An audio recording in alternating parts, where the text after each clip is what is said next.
Om Swastiastu, pemirsa Bali TV, kembali saya Nyoman Winata, redaktur pelaksana harian Bali Pos, menjumpai Anda dalam Bali Pos Talk ya, dan masih dalam rangkaian Bali Brand, dan perjalanan saya masih di Kabupaten Tabanan, dan kali ini saya berada di Desa Sande, Kecamatan Pupuan.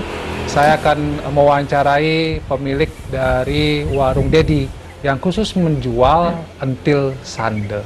Mungkin nama entil agak kurang familiar, tapi ini merupakan makanan tradisional. Sehingga Bali Pos menganugerahkan Bali Brand sebagai bagian bentuk dari apresiasi kita terhadap kuliner khas lokal yang sudah mulai menanjak ini, entil sande. Kita akan mewawancarai Ibu Ninyoman Srinasih dan Bapak Putu Wijana, pasangan suami istri yang mengelola rumah makan entil sande ini. Kita sapa dulu narasumber kita. Om Swastiastu, Bapak Ibu sedang kali. Om Swastiastu. Menepi kata, kena nggih, Bapak sareng Ibu.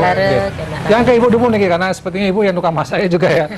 Bisa bercerita sedikit Bu tentang entil sande ini, mungkin bisa berkisah. Sebenarnya apa sih entil sande itu? Kemudian apakah ini memang panganan yang dimakan sehari-hari atau sebenarnya dikhususkan untuk dibuat pada upacara-upacara tertentu? Enggih. Kalau entil itu merupakan makanan tradisional khas dari Kecamatan Pupuan, di mana entil itu dibuat saat upacara ulihan. Itu dipakai untuk sarana upacara biasanya. Upacara ulihan itu biasanya dilaksanakan pada Galungan, Bu ya? Ya, 4 hari setelah Hari Raya Kuningan. Setelah Hari Raya Galungan gitu. Oh, iya, iya. Itu dibuat upacara apa, dibuat entil ini gitu ya? Nggih, dibuat entil. Jadi memang makanan khas dari Kecamatan Pupuan. Nah, ceritanya kemudian ini Ibu jadikan katakanlah panganan yang khusus dijual di rumah makan, gimana ceritanya? Untuk Bapak mungkin ya, bisa saya jelaskan. Awalnya kita memang menyediakan entil itu sebatas pesanan aja. Oh, pesanan. Tapi selanjutnya setelah kita kedatangan tamu kemarin dari Bupati, kita disuruh menyuguhkan makanan tradisional khas desa sini. Desa Sande ya. Akhirnya kita suguhkan entil.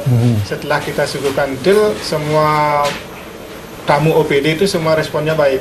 Kita menyarankan agar entil ini disajikan di dalam warung supaya ini bisa dipakai lahan bisnis sebenarnya. Akhirnya kita mencoba bervariasi dengan lauk pauk penyajinya dan respon pasar bagus. Dari sana kita mulai merintis warung ini. Jadi berdasarkan inovasi juga Pak ya, terutama lauknya. Ya. Karena kalau aslinya sendiri, apa lauknya entil itu? Kalau aslinya sendiri saat ada upacara ulihan itu, biasanya kita menyajikan dengan urutan asap, dendeng, terus ada kerupuk babi, terus ada tumpaku, ada daun ubi, gitu. Iya. Tapi setelah kita berinovasi, sehingga ini bisa dimakan oleh semua orang, bersifat nasional. Halal dan, itu iya, halal itu istilahnya ya. Jadinya kita mengolahnya itu dari ayam dan juga olahan pangan lokal gitu. Baik. Pak, kalau boleh cerita tentang sedikit proses pembuatan, mungkin juga Bapak kan mengikuti lah katakan. Bagaimana proses pembuatan entil ini sendiri dan butuh waktu berapa lama? Bapak, Ibu ya mungkin ya, Ibu yang membuat. Begini, proses pembuatannya itu kita membutuhkan daun yang khas memang untuk membungkusnya, namanya daun kalingidi. Terus ada tali dari bambu, ada beras. Kebetulan untuk entil sande yang kita sediakan di warung nih, kita campur dengan beras merah asli sande. Nah, kemudian prosesnya itu berasnya kita cuci bersih dulu, kemudian direndam selama 2 jam. Kemudian ditiriskan, diisi garam sedikit, baru dibungkus, dan merebusnya pun selama 5 jam. 5 jam Bu ya? Ya, 5 jam. Lama sekali ya? Ya, lumayan, biar pulen hasilnya. Oke. Ya, itu proses sudah jadi entil berarti ya? Iya, udah jadi entil. 5. Nah, tahannya berapa lama Bu kalau entil? Itu 3 hari tahan. 3 hari ya? Iya. Tidak pasil ya dalam bahasa Bali, tidak basi gitu ya? Iya, tidak. Oke, kalau perkembangan bisnisnya, mungkin Pak Putu bisa menjelaskan juga apakah ini hanya dijual di sini saja atau masih juga melayani pesanan-pesanan, Pak? Ya. Untuk pasaran, kita memang menyajikan di warung juga, tapi kita menerima pesanan, Pak. Menerima pesanan kalau ada masyarakat atau teman kemarin juga ada punya upacara nikahan, kita siap melayani untuk prasmanan. Prasmanan. Sampai dan pasar kemarin ada di Kuta. Oh, di Kuta ya? Di Kuta ada keluarganya nikahan, kita order siap sana untuk prasmanan.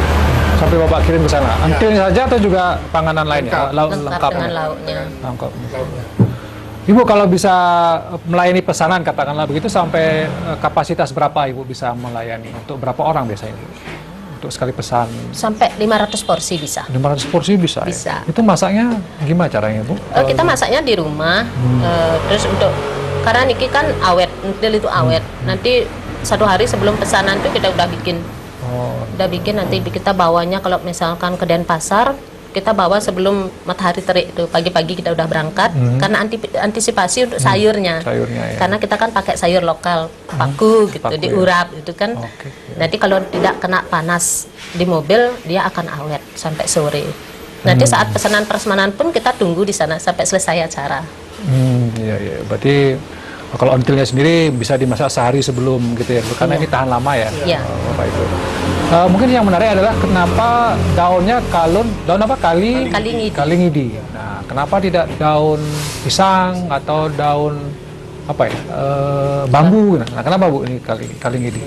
Bapak ya. Untuk daunnya memang khasnya itu daun kalingidi Pak ya. Di samping dia itu memang membuat tahan, intilnya itu bikin tahan karena daun ini bisa menyerap air, tidak cepat basi. Di samping juga daun kalingidi ini memberikan cita rasa yang khas kepada entil itu. Yang kalau misalnya yang dapat yang lebih muda, entil ini agak berwarna hijau, harumnya lain dia. Oh, ada aromanya dia. Ada aromanya juga. Oke. Pernah sebelumnya mencoba pakai daun yang lain? Pernah ya? Pakai daun pisang karena kebetulan di awal kita membuka usaha, masyarakat itu belum banyak yang punya daun. Kita kan beli dari masyarakat, akhirnya kita banyak order, kekurangan daun, kita mencoba dengan daun pisang. Akhirnya yang terjadi, sorenya buat, untuk dijual besoknya sudah basi Pak. Sudah basi ya? Karena nggak mau nyerap dia daunnya. Dan iya, sekarang dengan kita menggunakan daun kalingidi, mendapat peluang kepada masyarakat juga untuk menanam Pak. Kita beli di masyarakat adalah pendapatan dari masyarakat lain juga. Udah mulai dibudidayakan sekarang Pak. Ya, saya dengar kalau ada pohon kalingidi ini, tanaman kalingidi ini tidak tumbuh di banyak tempat Pak ya? Hanya ada di daerah tertentu saja gitu ya? Kalau kebanyakan itu daun kalingidi tumbuhnya di seputaran areal Gunung Batu Karu Pak. Kita di sini, Kecamatan Kupon ada, di Penebel juga ada kemarin. Ada ya. Kita sempat sampai ke daerah Penebel juga nyari Pak, habis di sini ya kemarin. Gitu ya. Pas ada pameran, kita kekurangan daun. Kekurangan daun ya? Penebel nyari Pak. Ya. Oh iya. Tapi sekarang udah banyak masyarakat yang budidaya. Sudah masyarakat banyak juga yang membudayakan itu ya? Nanam itu, karena kita beli. Tumbuhnya gampang nggak Pak kalau kalingidi itu? Gampang Pak. Gampang ya? Penting tanahnya jangan terlalu terik, artinya di tempat di bawah-bawah pohon penaung tumbuh pasti tumbuh. Pasti tumbuh ya. Oke, kalau manfaat kalingidi sendiri hanya untuk daun entil saja atau sebenarnya ada kedua dimanfaatkan yang lain biasanya Bu? Kalau yang tahu Ibu untuk ini itu entil aja Pak. Dan memang dari dulu ya, dari Ibu tahu memang buat entil itu pakai daun itu. Iya. Kemudian mencoba untuk memakai daun pisang ternyata nggak tahan lama. Itu memang dari leluhur kita itu yang paham ya tentang daun. Bu, kalau pemasaran selama ini tadi kan sudah ada pesanan dan lain sebagainya, ada kendala-kendala tidak? Atau mungkin dampak dari pandemi ada tidak Bu terhadap entil sanda ini pemasarannya? Kalau untuk pemasaran sih semenjak ada wabah corona ini tidak begitu pengaruh terhadap warung kami. Tidak ada penurunan yang signifikan, tidak ada. Tapi kami bersyukur sekali bahwa kami bisa bergerak di bidang kuliner dengan makanan khas tradisional seperti ini. Yang entil sanda ini tidak terlalu ada dampak tapi tidak terlalu signifikan Bu ya. Dan tetap buka gitu ya ketika. Siapa saja Bu yang sudah pernah ke sini kalau Ibu masih ingat? Oh, pejabat-pejabat. Ya, pejabat tuh ada mantan Bupati Tabanan. Dia sering kesini kalau ada acara apa, Lewat itu ya. pasti kalau nggak makan di sini pasti ordernya entil gitu. Terus Ibu Gubernur juga sudah pernah mampir. Bu Koster ya? Iya, Bu Koster sudah bersama rombongan PKK provinsi. Juga Pak Sekda. Terus kemarin ini Pak Wakil Bupati sempat juga ke sini. Terus ada rombongan-rombongan dari luar daerah juga, dari Bandung, Surabaya gitu. Oh ya, sampai- Iya. Kalau ada minggu anak-anak motor Pak, Anak-anak Anak-anak motor motor, sering ya. touring mampir dari sini. Gitu. Artis-artis juga banyak Pak. Artis Iya, ya, itu artis juga. ya, Gus Teja ya. Oh, Gus Gus Teja, Teja. terus Lekontong Masnya. Masih Sengap gitu ya. Iya, Sengap, terus Ian Mus. Oh iya. Nah, penyanyi. Mereka sedang lewat, mampir ke sini atau mungkin ada promosi lewat media lain nih Bang yang lakukan? Kebetulan anak yang itu aktif, dia promosi di media sosial, Pak. Akhirnya mereka itu tahu, dia penasaran Si Dedi ya, anak ibu yang namanya Dedi si ini ya. Dedi, Jadi Dedi itu nama anaknya Iya. beliau berdua ini. Nama anak pertama Dedi. Itu yang promosi di media Iya, sosial di media gitu. sosial. Jadinya mereka itu penasaran apa sih entil itu. Gitu. Namanya unik Bu ya. Iya. Namanya unik. Iya. Jadi itu promosinya dan sudah banyak yang datang ke sini ya. Iya. Bu sedikit Ibu atau Bapak ini yang tentang Bali Brand, apa tanggapan Ibu sudah dari kami dari kelompok media Bali Pos mempersembahkan anugerah Bali Brand. Tanggapan Ibu seperti apa? Kita bawa itu jaga. Enggak usah di ini saya, mungkin dari Ibu. Bapak mungkin ya, Bapak.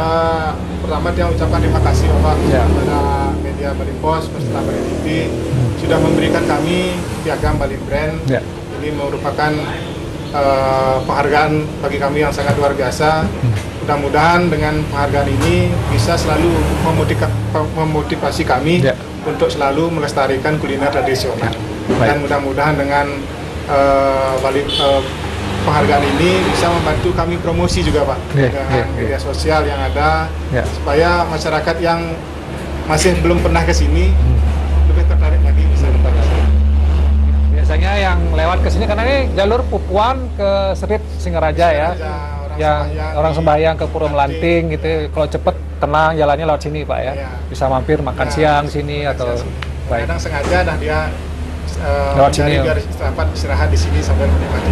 Baik. Terima kasih Pak Putu, terima kasih Bu Nyoman atas waktunya dan tentu ini bagian dari seperti yang sering saya sampaikan adalah menjaga identitas ya karena entil itu namanya cukup unik ada di Sande dan ini sudah cukup dikenal juga berkat media sosial dan membantu juga di promosi-promosi di lewat media dan mudah-mudahan semangat-semangat seperti ini menjaga tradisi kuliner lokal ini tetap bertumbuh dengan entil Sande ini menjadi salah satu motivatornya. Demikian Bali Pos Talk kali ini saya ucapkan terima kasih atas perhatian Anda. Saya tutup dengan promo Santi Om Santi Sati Sati. Sampai jumpa. Santi. Ini bukan cak.